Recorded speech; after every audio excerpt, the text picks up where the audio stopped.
Ruben Amorim memiliki banyak pekerjaan yang harus dilakukan dengan Manchester United setelah mengalami kekalahan lagi di Old Trafford, kali ini di tangan Brighton di Liga Premier.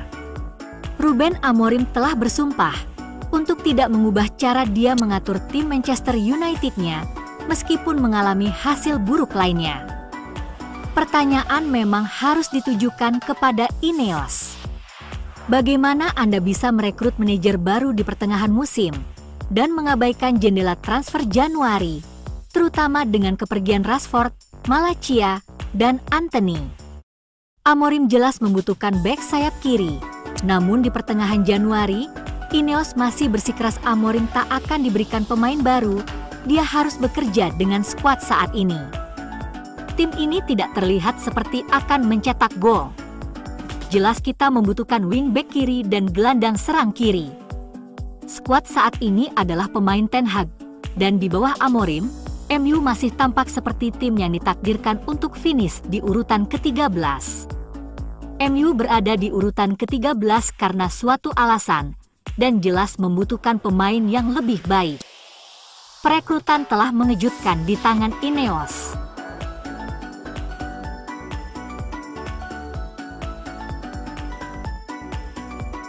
Real Betis telah membuat kemajuan pesat sebelum laga MU versus Brighton dalam upaya mereka untuk merekrut Antony di bursa transfer musim dingin. Dalam beberapa jam terakhir, klub Andalusia tersebut telah menyetujui kesepakatan dengan Setan Merah untuk pinjaman tanpa opsi pembelian. Demikian menurut edisi AS hari Senin, yang menyatakan bahwa klub La Liga tersebut akan menanggung sebagian gaji pemain Manchester United tersebut.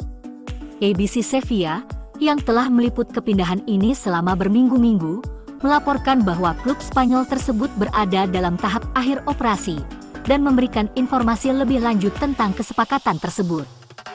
Kesepakatan telah disetujui oleh kedua klub, dan Antony hanya perlu menandatangani kontrak untuk menyelesaikan transfer. EFE Deportes bahwa Antony berencana untuk terbang ke Sevilla dalam beberapa jam ke depan. Betis akan membayar sebagian gajinya, yakni kurang dari 50%, dan Manchester United telah memasukkan klausul penalti jika pemain berusia 24 tahun itu tidak memainkan sejumlah total pertandingan. Hal ini dilakukan agar masa pinjaman tersebut bermanfaat bagi Antony dan Setan Merah. Betis berharap dapat menuntaskan perekrutan pemain Brasil itu hari Senin ini. Antony yakin untuk bergabung dengan Real Betis setelah menelepon Manuel Pellegrini minggu lalu. Laporan tersebut mengklaim Villarreal mencoba merebut Antony dari cengkeraman Betis dengan menawarkan kesepakatan yang lebih baik, tetapi ia hanya ingin bergabung dengan tim Pellegrini.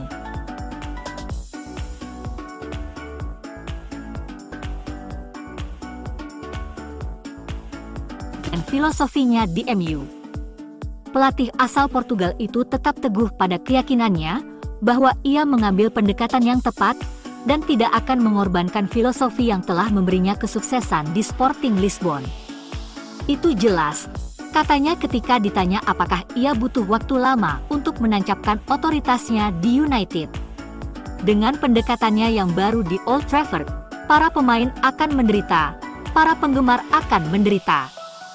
Ruben yakin ia punya cara untuk melakukan sesuatu, dan ia tahu itu akan membawa hasil.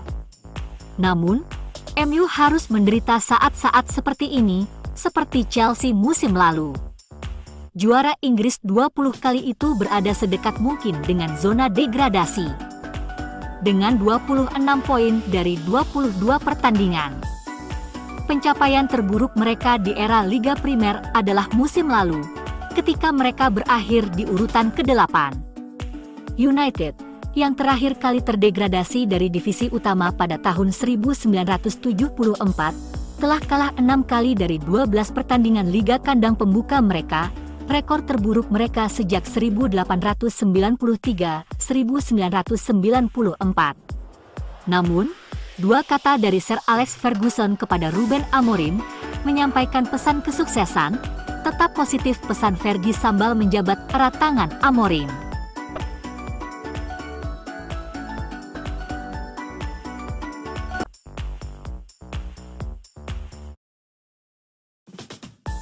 Fabrizio Romano telah memberikan kabar terbaru dalam video YouTube terbarunya, di mana ia mengonfirmasi bahwa The Red Devils akan aktif di pasar untuk mencari pemain depan yang cocok segera setelah Antony pergi. Apakah itu akan menjadi pinjaman atau kesepakatan permanen masih harus dilihat, dengan sejumlah sumber memastikan MU tidak akan meminang Nuno Mendes atau Milos Kerkez.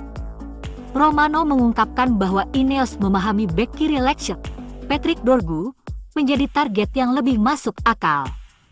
Dan perwakilan MU sudah terbang ke Italia Senin ini mencoba berdiskusi dengan klub dan pemain. Namun, Romano menekankan bahwa MU tetap mengawasi situasi Kerkez. Ada peluang kecil bahwa si pemain terbuka untuk pindah ke Old Trafford. Mengenai kesepakatan Antony, tidak akan ada opsi pembelian yang disertakan dalam persyaratan, jadi ia akan kembali ke MU pada musim panas dengan harapan dapat menghidupkan kembali karirnya di United pada tahun 2025-2026, seperti Ahmad.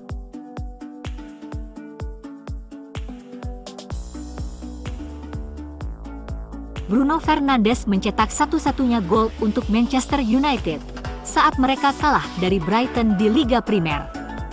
Lewat penalti inilah, Bruno mencapai sesuatu yang luar biasa, tetapi juga sekaligus mempermalukan rekan setimnya di Manchester United. Berkat eksekusi penaltinya, sejak awal 2020-2021, Fernandes telah terlibat langsung dalam 91 gol Liga Primer. Tidak ada gelandang yang terlibat lebih banyak gol dalam jangka waktu apapun. Fernandes telah menjadi fenomena bagi United sejak bergabung pada tahun 2020 dan statistiknya lebih dari sekadar mendukungnya. 59 gol dan 47 assist menciptakan umpan untuk peluang besar tercipta sebanyak 100, merupakan pemain Portugal dengan assist tertinggi dalam sejarah Liga Premier. Tetapi saat ini tengah bersaing untuk mendapatkan penghargaan ini dengan Bernardo Silva. Namun, meskipun sangat mengesankan bagi Bruno, penalti itu bukanlah sesuatu yang pantas dirayakan saat melawan Brighton dalam skema besar. Penalti Bruno saat melawan Brighton adalah satu-satunya tendangan tepat sasaran untuk MU. Memalukan, masalah yang berulang dalam skuad United, kurangnya ancaman gol. Tidak ada satupun tembakan tepat sasaran dari permainan terbuka dalam 90 menit pertandingan, sungguh mengejutkan di level manapun. United harus segera menemukan sentuhan mencetak gol mereka. Jika tidak, mereka akan semakin dekat ke zona degradasi seiring berjalannya musim Liga Primer. Ruben Amorim mengklaim Glasgow Rangers akan menghadapi tim Manchester United terburuk sepanjang sejarah di Liga Eropa di Old Trafford. Pelatih asal Portugal berusia 39 tahun itu mengambil alih Manchester United pada awal November, tetapi hanya memenangkan 2 dari 10 pertandingan Liga Primer. Di laga berikut, Rangers mengunjungi Old Trafford di Liga Eropa dalam pertandingan Battle of Britain yang sangat dinanti-nantikan pada Kamis mendatang. Ruben Amorim ditanya apakah butuh waktu bagi timnya untuk terbiasa dengan taktiknya, dan sang manajer bersikeras bahwa ia tidak akan mengubah gayanya untuk menghadapi Rangers minggu ini. Mantan bos Sporting Lisbon itu telah memperingatkan bahwa baik pemain maupun penggemar akan menderita hingga hasilnya mulai berubah dan para pemain menerima sistem 3-4-3-nya yang kontroversial. Rangers dan Philip Clement akan mempertimbangkan peluang mereka untuk mengejutkan Manchester United di Liga Eropa minggu ini. Tetapi Rangers harus tanpa gelandang berpengaruh Mohamed Diomande. Gelandang Pantai Gading, 23 tahun, dilarang bermain untuk pertandingan tersebut setelah menerima kartu kuning ketiganya di babak penyisihan grup dalam hasil imbang 1-1 dengan Tottenham Hotspur.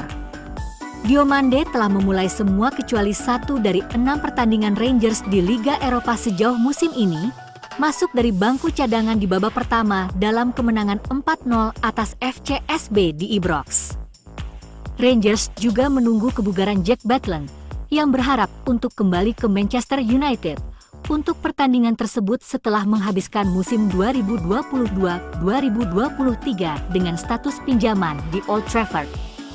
The Gunners juga tidak diperkuat John Souttar, Dujon Sterling, dan Tom Lawrence dalam beberapa minggu terakhir, sementara Oscar Cortés dan Danilo mengalami cedera baru.